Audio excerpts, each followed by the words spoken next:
Sonic and Doctor Robotnik are going to team up to beat up Shadow. The truth is, the Sonic 3 trailer has finally dropped, and I spotted several references and secrets you probably missed. To start, part of the trailer takes place in London, showing Big Ben, which is a reference to a level in the games that also features Big Ben. I think everyone noticed Longclaw in the trailer, who was like a mother figure to Sonic and appeared in the first movie. And in this shot, Longclaw and Sonic are in the famous Green Hill. Then, the fan favorite shows up, Shadow. He's here to stir things up and is ready to fight Sonic, who will try to stop him. The trailer also shows Maria next to Shadow. She is the granddaughter of Gerald Robotnik, who is the creator of Shadow and also Dr. Robotnik's grandfather. Shadow is Maria's best friend, and I'm excited that she's going to be in the movie because she's super important to Shadow's story. In this scene, you can see Shadow and Gerald Robotnik kneeling, with Maria in the middle, which raises a question. Did she die like in the games? Or will Paramount change the story and keep Maria alive because so many kids are watching the movie? Her death is what drives Shadow's story, so if that doesn't happen, what they might do is have us and Shadow believe for a good part of the movie that Maria died, only for her to appear alive at the end. Leave your opinion in the comments. Before continuing with the secrets from the Sonic trailer, I just want to say how amazing it is to see the care Sega and Paramount are putting into the Sonic live-action franchise, aside from that ugly Sonic from way back, right? I don't even know how that got approved, but thankfully, they listened to the fans and changed Sonic's design. The studio had the humility to admit that what they did wasn't good and listened to the audience. And it's clear that this is a movie made by fans for fans. And that's what we want. It shows that it's possible to make movies based on games. Sonic is proof of this.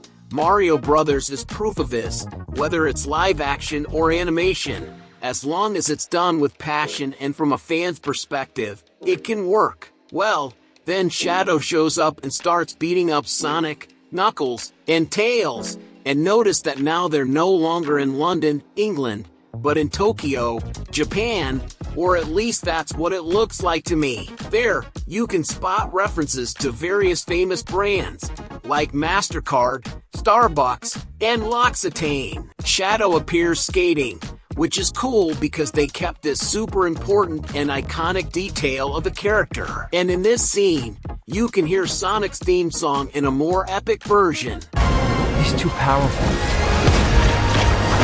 Sonic's crew can't handle Shadow, so they decide to ask Dr. Robotnik for help.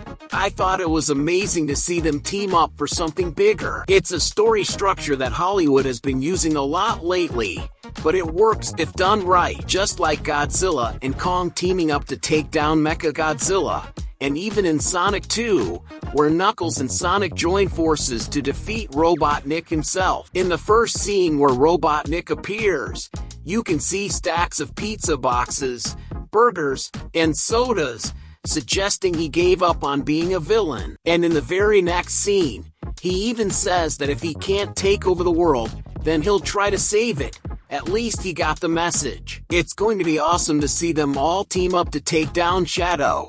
This movie is going to be epic and amazing, just like your like on this video. So go ahead and hit that button. It's free. When Robotnik enters the bathroom to change, there's a clear reference to his own face from the Sonic games. Shadow's bike also appears. This was something many wondered if it would make it into the film or not. Though Shadow doesn't really need a bike, right? But it's a classic part of the character and will sell a lot of toys. So there it is. Feel free to comment with #Shadow, and I'll leave a heart. Around this same time, the song Live and Learn from Sonic Adventure 2 plays in a more epic version as well, which sounds great. When we're done, there won't be anything left. To me, Sonic 3 is everything it needs to be the best in the franchise and the most profitable too, because it's generating a lot of hype. In fact, the hype for Sonic 3 started right after we saw the post-credits scene of Sonic 2, and the way Paramount and Sega have been building the narrative and the cinematic universe of the franchise helped to boost our hype. So Sonic 3 arrives with a lot of expectations, thanks to the great work they've done since the first Sonic movie. And I believe the franchise won't stop here. There will be more movies, series, and spin-offs because the Sonic universe is huge, with plenty of stories to tell and many characters yet to appear, like Amy, Rouge, and Silver. In the scene where Sonic's crew is at the restaurant, the Chow from Sonic Adventure 1 and 2 appear. One of the Chow is wearing a hat that I believe is a reference to the hat from Samba de Amigo, which is also from Sega. The Chow egg also shows up, a literal Easter egg. Shadow does a maneuver with a bike that's a reference to the anime Akira. And notice what's written in the background. That's right, subscribe to the channel, because I'll be bringing more videos from the Sonic universe. The movie logo is a reference to the Sonic Adventure 2 logo, with Sonic's fur on top and shadows on the bottom. Then Gerald Robotnik appears in the saggy flesh. As I mentioned, he's the creator of Shadow and the grandfather of Maria and Doctor Robotnik. He's wearing glasses. In fact, he takes them off really quickly. But if we pause it, you can see that it's the same glasses Gerald wears in the games and cartoons. And if you didn't notice, Gerald Robotnik is also played by Jim Carrey himself. The guy was going to retire, and then Paramount said, "You're not just going to play one character, you're going to play two." I love it. Jim Carrey in double dose. It's going to be epic. The Sonic trilogy is the only trilogy in Jim Carrey's career, so we're experiencing an epic and unique moment in cinema history. And everyone noticed that Sonic hands one of his quills to Robotnik. And with that quill, Robotnik might create Metal Sonic, who will probably show up in a future installment of the franchise. Would you like to see Metal Sonic appear? Let us know in the comments.